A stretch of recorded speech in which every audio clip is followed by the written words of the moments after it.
मैं हूं आपके साथ अंकिता पाल। बुलेटिन की शुरुआत करते हैं। नंदी सेवा संस्थान द्वारा संचालित मां की रसोई का मुख्यमंत्री योगी आदित्यनाथ ने उद्घाटन किया है।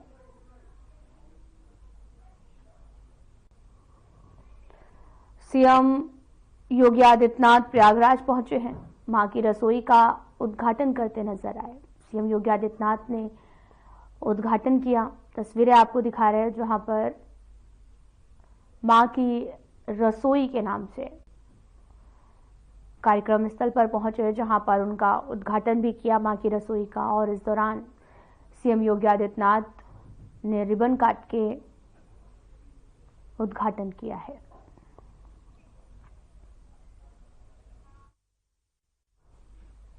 मुख्यमंत्री योगी आदित्यनाथ ने महाकुंभ मेला क्षेत्र में आकाशवाणी के एफएम रेडियो चैनल का शुभारंभ किया है। इस अवसर पर मुख्यमंत्री ब्रजेश पाठक, जल शक्ति मंत्री स्वतंत्र देव सिंह और प्रदेश सरकार के मंत्री नंद गोपाल नंदी, मुख्य सचिव मनोज कुमार सिंह भी मौजूद रहे हैं।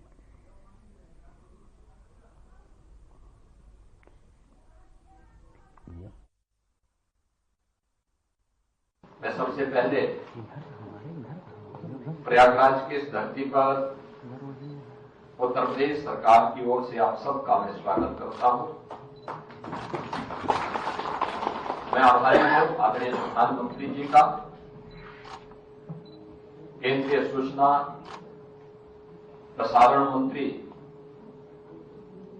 और आज वर्चुअली हमारे साथ जुड़े राज्य मंत्री शैल मुर्मुन जी का,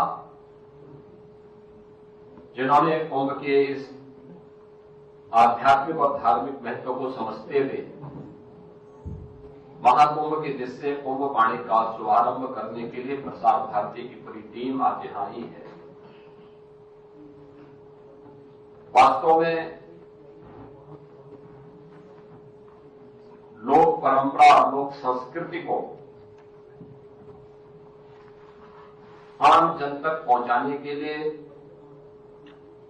हमारे पास जो सबसे पहले कोई एक माध्यम था वह था आकाशवाणी का। मुझे याद है हम लोग बचपन में आकाशवाणी के माध्यम से उस समय प्रसारित होने वाले रामचरितमानस की उन पंक्तियों को बहुत ध्यान से सुना करते थे। समय के अनुरूप तकनीक बदली, बढ़ी, लोगों ने विजुअल माध्यम से भी, दूरदर्शन के माध्यम से सचित्र उन दृश्यों को देखना प्रारंभ किया। बाद में निजी क्षेत्र के भी तमाम ऐसे चैनल आए, लेकिन समय की इस प्रतिस्पर्धा के अनुरूप अपने आप को तैयार करना और दूर दराज के क्षेत्रों में जहां पे कनेक्टिविटी के इश्यू होते हैं वहां पर बहुत सारी ऐसी चैलेंजेस थी। उन चैलेंजेस को भी ध्यान में रखते हुए एफएम चैनल ने, प्रसार भारती के एफएम चैनल ने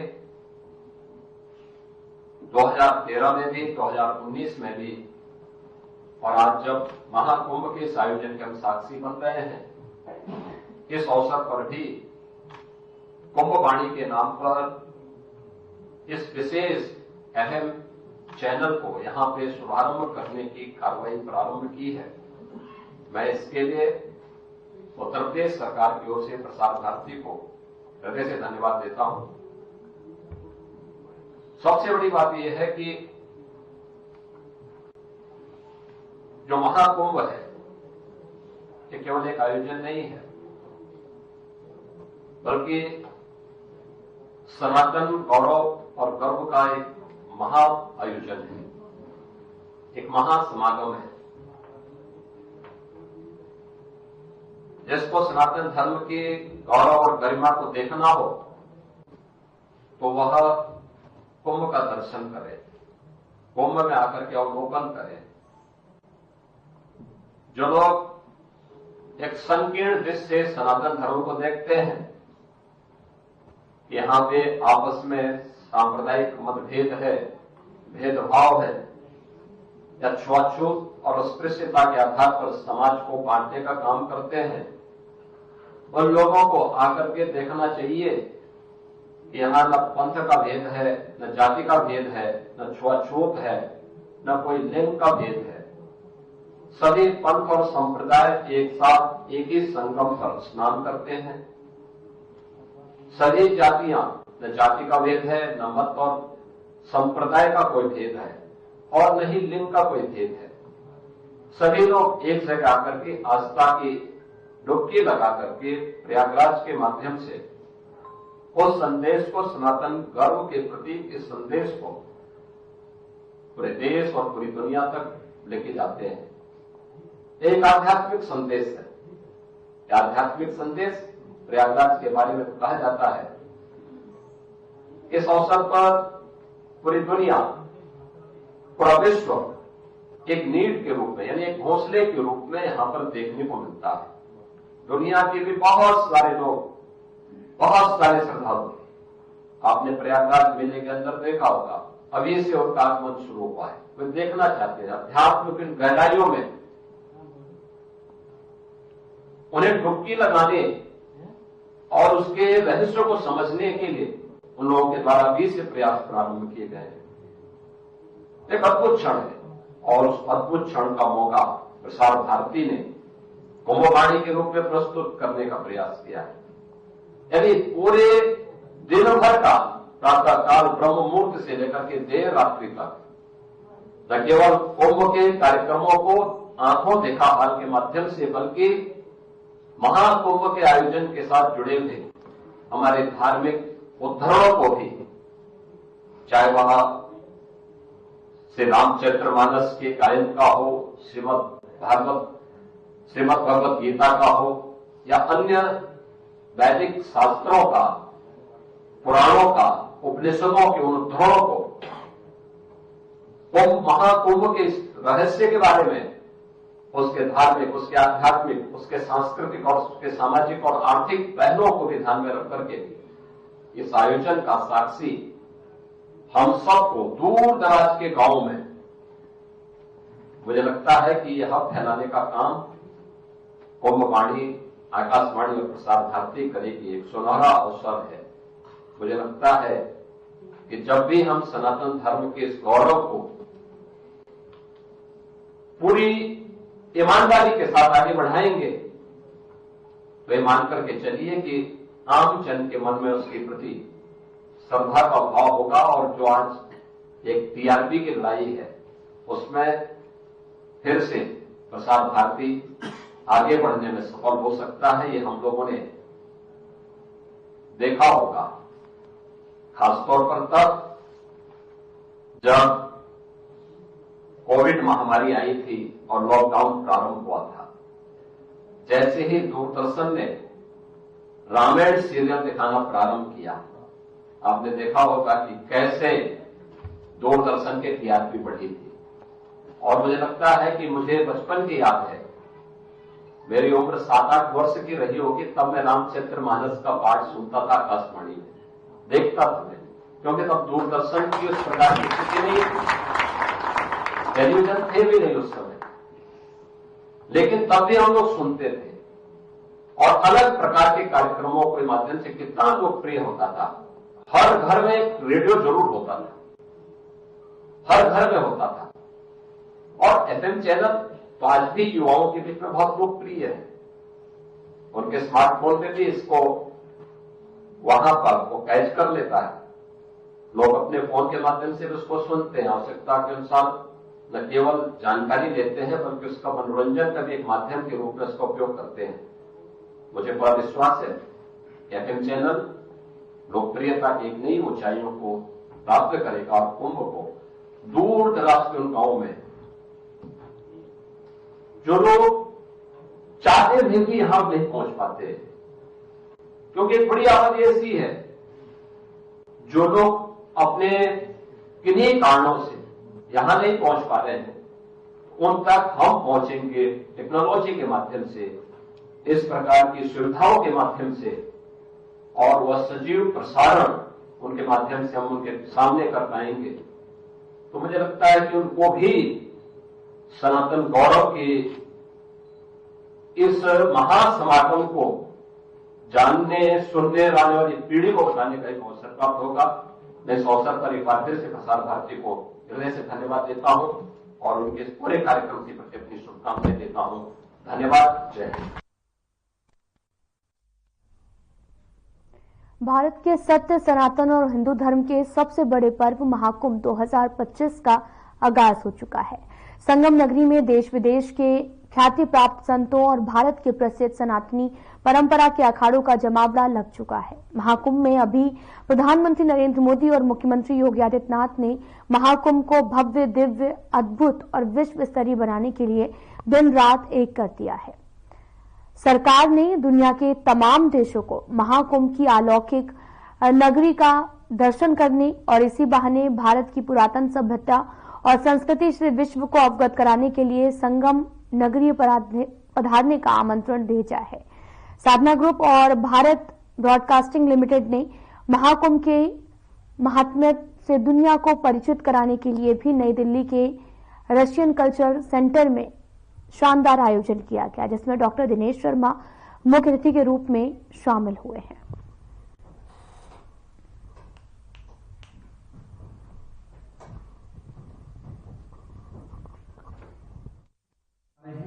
और एक बड़ा जत्था रूस से आ रहा है, जो रशियन टूरिस्ट हैं वो यहाँ पर कवरेज के लिए भी आ रहे हैं, वहाँ के जर्नलिस्ट, और बतौर श्रद्धालु वहां से आ रहे हैं।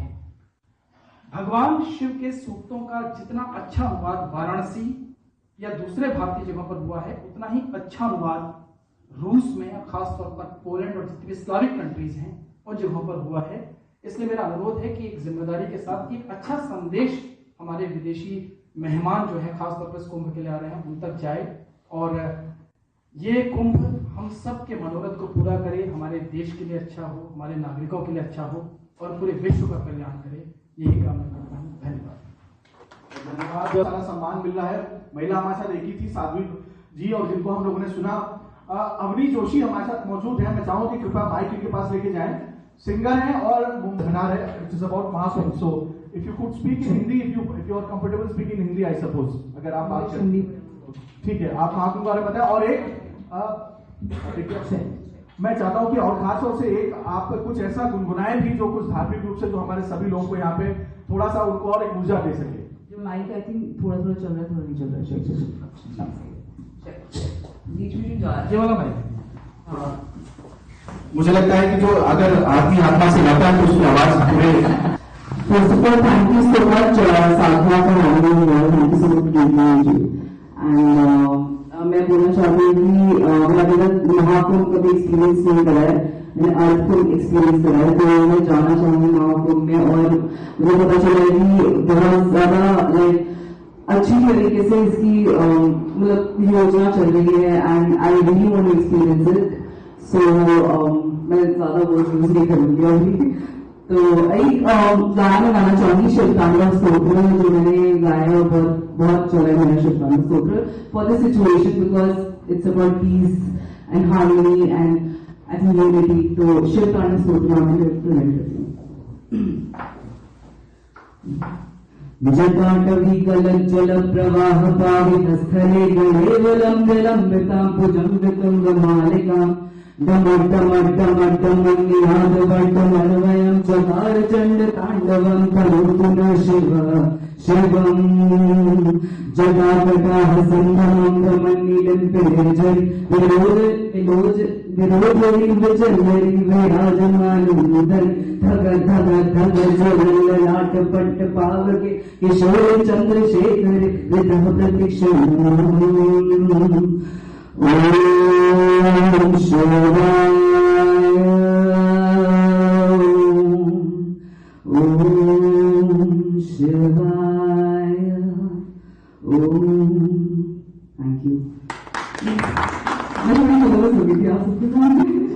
इसके बारे में बहुत बात कर रहे हैं और पूरी दुनिया बहुत गौर से हमको देख रही है, तो इसलिए इसमें हम सब की जिम्मेदारी बहुत ज्यादा बढ़ जाती है कि हम सब जब महाकुंभ में जाएं तो इस बात का विशेष ख्याल रखें कि जो हमारे जो गेस्ट जो बाहर से आ रहे हैं उनको उनके सामने एक भारत की सशक्त इमेज की बात, हम लोग बहुत हाइपरबोल होते हैं इस बात को कहने में कि भारत अब जो है दुनिया की तीसरी बड़ी इकॉनमी बढ़ने की ओर बढ़ रहा है और हम जो है मिलिट्री इतना हमारा पावर है, इकोनॉमिक पावर है और बहुत सारी चीजें, लेकिन उसका जो जेस्चर जो हम शो करेंगे वो कुंभ जैसे आयोजन में दुनिया बहुत चकित होकर के देख रही है कि कौन सा ऐसा आयोजन है जिसको कहते हैं कि बिगेस्ट एक्सट्रावेगेंजा ऑन अर्थ, कि इतना बड़ा अमृता का भाव लेकर के जाएंगे दूसरों के लिए। पहले ये सोचेंगे क्योंकि बहुत भीड़ होती है और बहुत ज्यादा व्यवस्था की वहां पर जरूरत है, जिसको किया भी गया है, लेकिन वो व्यवस्था बनाने के लिए हम सब उसके लिए जिम्मेदार हैं।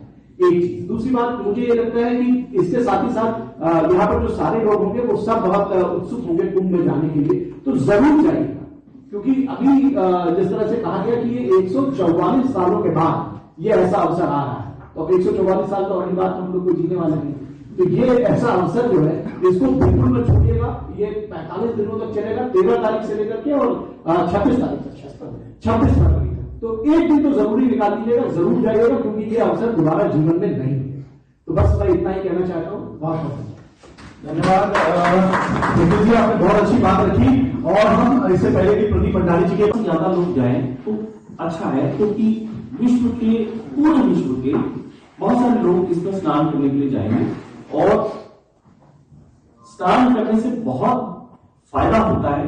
जो भी हमारे द्वारा किए गए पाप होते हैं या वो दूर हो जाते हैं, और मतलब किए या नहीं किए वो भी पाप दूर हो जाते हैं, इसलिए वहां जाना बहुत अच्छा होता है। और अमृत कलश जब गिरा था, अमृत की जो छींटे गिरे थे 4 जगह पे, वहां पे कुंभ होता है, लेकिन 6 साल बाद की महत्वता,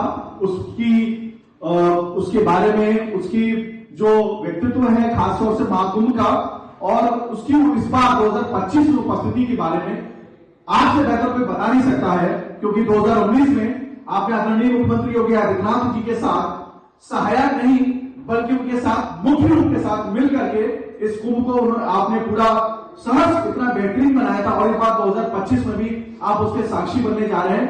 मैं चाहता हूं कृपया इस पूरे महाकुंभ के विषय में विस्तार पूर्वक आज इस प्रोग्राम के बारे में बताएं। And we all will be listening the importance of Mahakumbh by doctor Dinesh Sharma ji, former deputy chief minister of Uttar Pradesh and Rajya Sabha MP। Doctor साहब प्लीज। अवसर आता है पर्व का, और 144 वर्ष के बाद में महाकुंभ आता है। अब की जो प्रयागराज में हम लोग मना रहे हैं वो महाकुंभ मना रहे हैं, और पिछले बार अगर 20, 22, 23 करोड़ लोग आए थे, तो इस बार दुगना 40 करोड़ श्रद्धालुओं का यहां पर आने का प्रावधान है। हम सब लोग जानते हैं कि महाकुंभ का पर्व के पीछे तमाम दंत कथाएं हैं, और दंत कथाओं को अगर हम देखें तो हम ये कह सकते हैं कि प्राचीनतम, विश्व में सबसे बड़ा श्रद्धालुओं के जमावड़ा का ये पर्व या उत्सव मनाया जाता है। हालांकि तमाम जगह पर आता है कि जो ईसाई धर्म का जो एक जो पर्व था उसको लगभग 17 वर्ष हुए होंगे, 1700 वर्ष हुए होंगे। हज की यात्रा के भी कुछ हजार वर्ष ही हुए हैं, लेकिन कुंभ का जो पर्व है दुनिया में सबसे प्राचीनतम भी है और सबसे बड़ा भी है। एक साथ जब इसका यहां पर पर्व हम मनाते हैं तो हम ये कह सकते हैं कि एक आय का स्रोत भी बना है। मैं कभी कभी लोग, मैं उत्तर प्रदेश से हूं और प्रयागराज के कुंभ से बड़े नजदीकी से जुड़ा रहा। उत्तर प्रदेश के मुख्यमंत्री जी के बारे में या देश के प्रधानमंत्री जी के बारे में लोग टिप्पणियां करते हैं, जो विपक्ष के लोग होते हैं नकारात्मक टिप्पणी भी कभी कभी कर देते हैं। लेकिन उसके सकारात्मक पक्ष को मैं कहूंगा कि महाकुंभ ऐसा पर्व या श्री राम जन्मभूमि मंदिर निर्माण के बाद के उत्सव, काशी विश्वनाथ कॉरिडोर बनाने के बाद के उत्सव, विंध्याचल सर्किट को बनाने के बाद में, मथुरा सर्किट को बनाने के बाद में, या नैमिषारण्य तीर्थ का जीर्णोद्धार करने के बाद में उत्तर प्रदेश आज धारा है। ये धार्मिक पर्यटन के माध्यम से जो आय आ रही है, अगर आप इसको देखो तो बोलते हैं कि आय की बहुत बड़ी आय होती है, ये आईपीएल से जो इतनी आय होती है उसकी 10 गुना आय है। ये आपका जो हमारा कुंभ है उससे होने वाली है। जो इसमें भीड़ आने वाली है वो पाकिस्तान की जो आबादी है उससे 2 गुना। हमारे मित्र secretary first secretary embassy Russian से मैं कहूंगा कि रशिया और भारत तो बहुत निकट के एक दूसरे के पूरक रहे हैं और सबसे विश्वस्त मित्रों में से रूस हमारा रहा है। वहां की जो आबादी लगभग 14 करोड़ 40 लाख के आसपास होगी और जो कुंभ है उसमें 40 करोड़ यानी 3 गुना ज्यादा लोग आपके पूरे रशिया की आबादी से 3 गुना ज्यादा। अमेरिका की आबादी 33 करोड़ के आसपास होगी, उससे भी ज्यादा, यानी पूरा अमेरिका से बड़े ज्यादा लोग यहां पर एक जगह आ रहे हैं। अगर आप देखें तो वेटिकन सिटी की सबसे पवित्र ईसाई बंधुओं का है, तो उससे अगर आप देखें तो लगभग मैं कह सकता हूं कि उससे कई गुना बड़ा, उसे लगभग 100 गुना ज्यादा बड़ी आबादी यहां पर आने वाली है। यानी एक प्रकार का देशों की जो आबादी है उससे बड़े श्रद्धालु यहां पर आने वाले हैं। इसके प्रति दंत कथाएं हैं। कहते हैं कि समुद्र का मंथन हुआ और राक्षस और देवता एक साथ बैठे और उसी में जो राक्षस थे वो भेष बदलकर वो अमृत को ग्रहण करना चाहते थे। तभी देवताओं ने कौवे का वेश धारण किया और कुंभ के जो पवित्र अमृत का कुंभ का था उसको उठा के ले गए।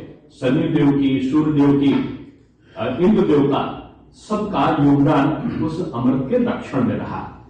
और जो वो कुंभ जिसको बोलते हैं घड़ा था, मटका था जिसमें था, वो टूटे ना, इसके लिए लेकर अब वो जले पक्षी के रूप में उठाकर पता चलता है कि कुछ बूंदे जिन स्थानों पर भी, जैसे नासिक, हरिद्वार, प्रयागराज, तो इन जगहों पर हम लोग कुंभ मनाते हैं।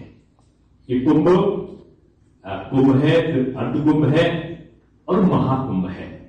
144 साल के बाद पड़ने वाला ये पर्व महाकुंभ के नाम से अब प्रयागराज में हम लोग इस 13 जो हमारी जनवरी है, जिसमें हम कहते हैं कि हमारे अच्छे दिनों की शुरुआत होती है। हम लोग मकर संक्रांति का पर्व मनाते हैं, सूर्य उत्तरायण से एक प्रस्थान में प्रवेश करता है।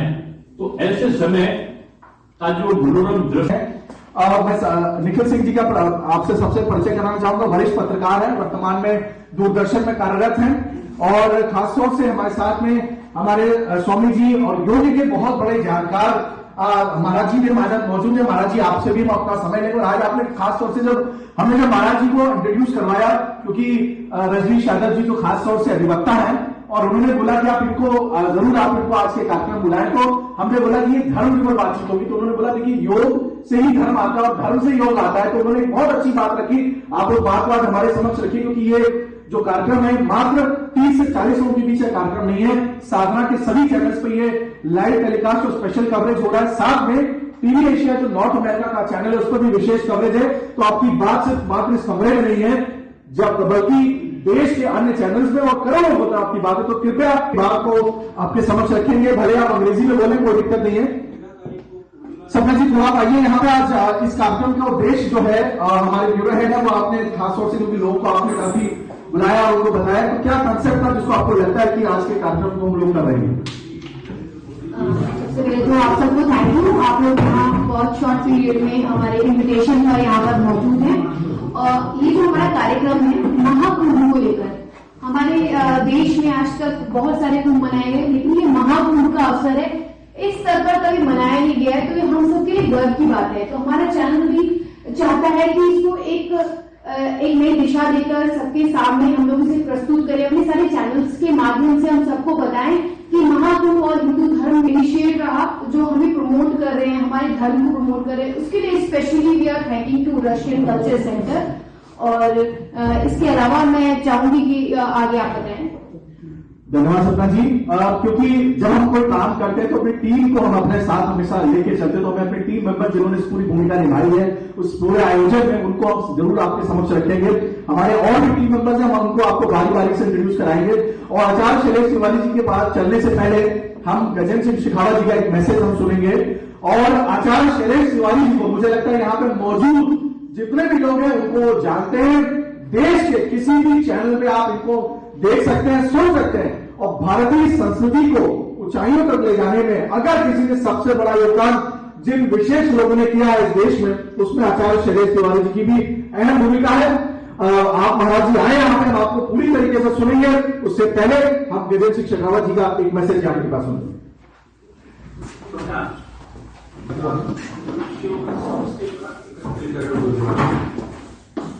प्रधानमंत्री नरेंद्र मोदी जी और उत्तर प्रदेश के सम्माननीय योगी आदित्यनाथ जी। विकसित भारत यंग लीडर्स डायलॉग के प्रतिभागियों ने रक्षा मंत्री राजनाथ सिंह से मुलाकात की है और इस दौरान पशुधन, लघु सिंचाई और साथ ही मत्स्य पालन कैबिनेट मंत्री एसपी सिंह बघेल भी मौके पर मौजूद रहे।